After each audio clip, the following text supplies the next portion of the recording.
Yes, sir, no, makikita natin ngayon yung nangyari sa Metro Manila and part ng NCR, ang sobrang laking baha na naman, no. So balik na naman tayo sa flood control. Hindi pa nga hindi pa nga na Resolba. panagot yung mga mastermind sa flood control anomalous. Ito na naman, no, nangyari na naman sa panahon ni Secretary Vince Dizon according sa kanyang interview last year.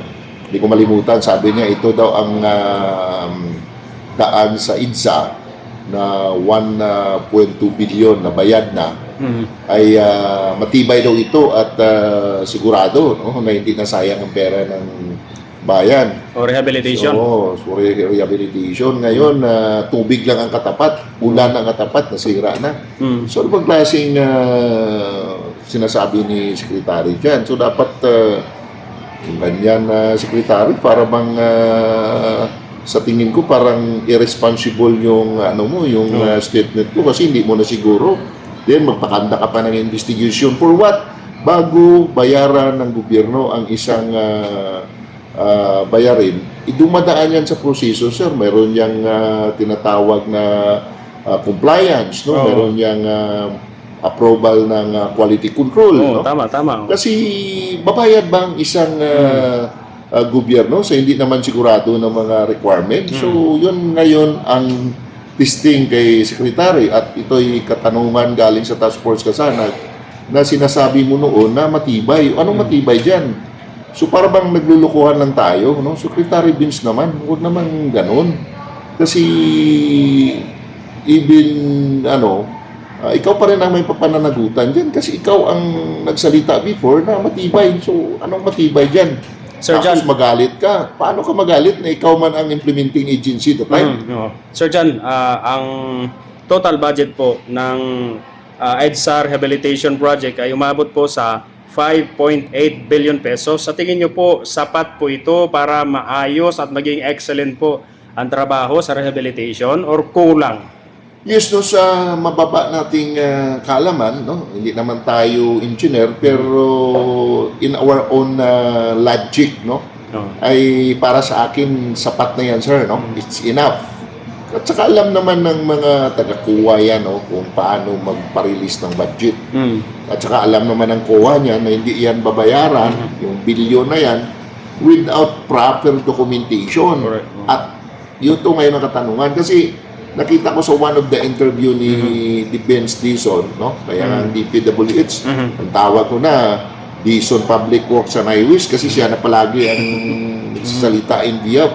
Dapat, hindi naman siya engineer, dapat sinisiguro niya yung program na yan kasi whether they like it or not, mananagot siya talaga kasi siya ang nag-implement ng program na yan, no?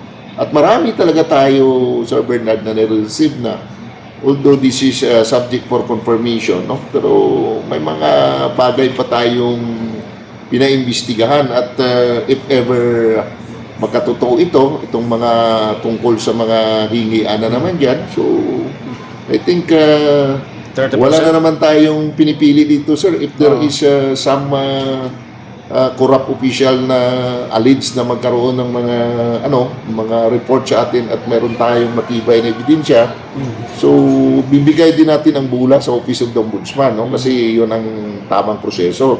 Pero ito ang ating katanungan, ba't ka pa sa tao, sa public na matibay, guaranteed at hindi masayang ang pera ng bayan, then after all na ulan ng katapat, magpa-imbestiga ka for what?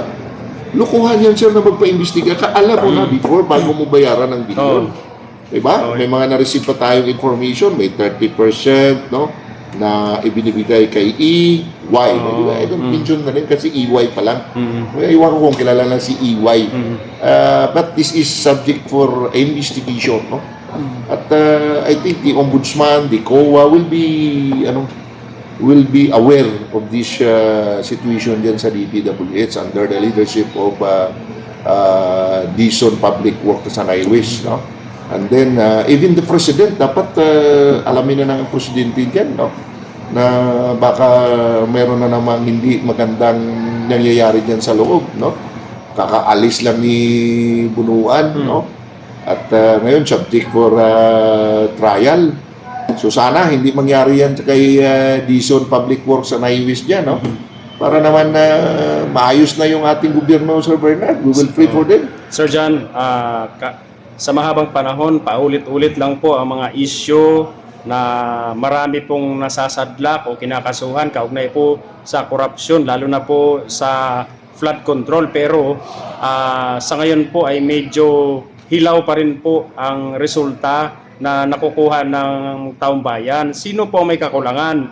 Administrative, judiciary, o sino po sa inyong palagay? Well, everybody's involved, no? Number one, nakikita naman natin, no, na walang nag-aabuso kung walang magpapaabuso, no? So, taong bayan din ang may mga concern dyan kasi in fact, from the start of election, nabibili naman yung mga butante, no? Then, the Congress will, the one who, in terms of budget, sila yung nag-a-approve, eh. Opo. So, mga congressman natin, no, based sa sinabi ng ating butihing Mayor Magalong na 90% of Congress is involved with this anomalous transaction in DPWH. No, huwag naman natin isisi lang lahat sa mga DPWH official kasi yung mga yan, mga maraming matitino dyan sa DP. At saka nakikita naman natin na sila ka sometimes, Sir Bernard, sure, no? So, nakita natin sa situation ngayon, maraming involved dahil sa mga tinatawag nating negligence, no? Ayaw magsalita, ang iba binabayaran. No, tingnan natin sistema, number one, na bakit paulit-ulit. Sistema, pangalawa is kultura ng Pilipino, no? Na hindi natin mababago dahil number one, daming concern, no? Takot tayo, pangalawa, ayaw natin ang gulo. Pangatlo, baka kasama rin tayo dyan at bayaran din tayo. So, napakahirap.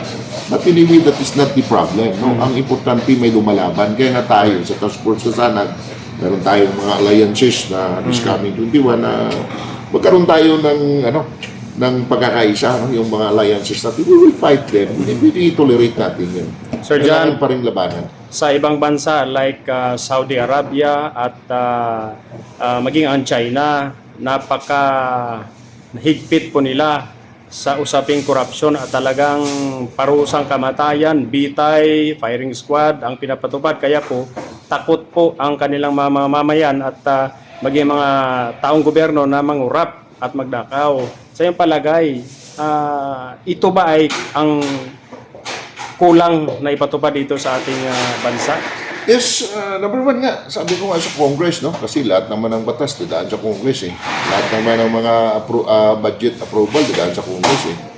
So, kailangan talaga, number one, ang Congress natin, no? Ay, kailangan baguhin din yan, no? So, ako naniniwala ako na the very important rule sa pagbabago ng sistema ay ang ating President, the executive branch, no? Kasi kung ang executive branch natin ay talagang decidido to reform this, walang interest, kundi ang interest ng bayan. Ang problema, interest pa rin ng mga kanilang mga sarili ang nauna dyan. Yan ang mahirap sa ngayon kasi walang salita lang na mahal ang bayan. Mahal natin ang bansa natin. Paano natin mapakita na mahal na bansa natin, ninanakawan natin? Do you believe na mahal nila ang bayan? Do you believe their oath na mahal nila ang bayan? Ninakawan nga nilang bayan, paano natin masabi na mahal nila? So, huwag tayong maniwala na mahal nila kasi kung mahal nila, dapat hindi nila nakawan. Dapat paunlarin pa, dapat palakihin pa at palawakin ang ating kapayapaan, ang ating kaunlaran. No? Kasi yan ang problema natin. Eh. Kung totoong nagmamahal, bakit hindi natin makikita ngayon sa gawa? Ang Task Force Kasanag po ay recorded po maging sa ombudsman at sa kataas-taasang hukuman. Nakalatag po doon ang record na ang Task Force Kasanag ay isang katutak na po ang sinampahan ng kaso ng mga tiwaling opisyal ng gobyerno. Sa tingin niyo po, may pag-asa pa kaya maaksyonan ito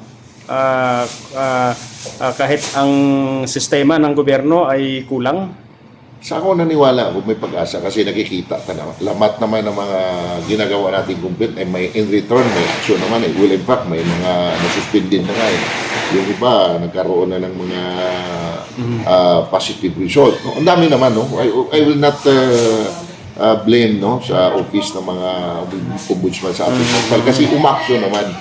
Ang atin lang ngayon na ang ating lang panawagan is this is everybody concerned, no? Ang corruption is everybody concerned. Kailangan yung mga churches natin, mga parit natin, pastor natin, lahat ng mga religious dapat it's involved of this fighting corruption kasi hindi ito sa sariling interest natin. Ito yung future generation. So, pabalik-balik, paulit-ulit kung sinasabi na this is for our country, especially the next generation. Kung pabayaan natin ito, na ang ating bansa ay malunod na hindi lang malunod sa korupsyon. Ano pang future ng ating mga anak, mga apo? Kung ganitong sistema na lang na pabayaan na lang ba natin na mangungurakot sila? Pabayaan na lang ba natin na sila na mag-control sa corruption yan? So, hindi naman maganda yan. Kaya kami sa Task Force kasama, we will sustain, remain uncommitted, dedicated and sincere to our advocacy to fight corruption in our country. Sir John, ang Task Force Kasanag, ang inyong krusada po ay mayroong 4 na haligi. Anti-corruption, anti-criminality, anti-terrorism, anti-drugs. At meron po kayong binuo ngayon na samahan or alyansa po sa lahat po ng mga matitinong organisasyon at matitinong individual na gustong makipag-collabs at makipag-alyansa po sa bubuing Alliance Brotherhood.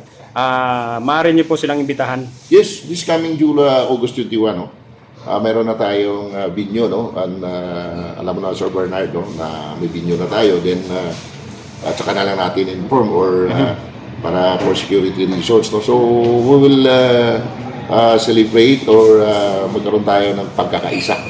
That's unity for good governance para tutulong-tulong tayo. Maraming organization, maraming grupo. Ang kailangan nandito, kahit ano natin karami, kung hindi naman tayo nagkakaisa, si what for, kailangan dito pagkakaisa talaga. I will committed to our advocacy na ang pagkakaisa ay napakalaking bagay para labanan ang korupsyon. Non-political. Hindi tayo pwedeng sumali sa mga political color dyan. Ang sa atin talaga ay manawagan tayo na ihinto na or baguhin na ang mga sistema na lumulunod sa atin, hindi lang sa korupsyon sa ating bayan. Paglilinaw, Sir John, kasama ba ang mga mamamahayag dito sa nasabing Alliance Brotherhood?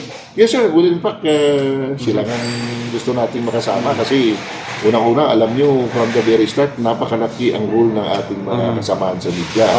Kung wala sila, sino na lang ang mag-inform sa publiko? Sinong matapang na media? Sinong may advocacy na media? Sila ang magiging kasama natin sa ating program.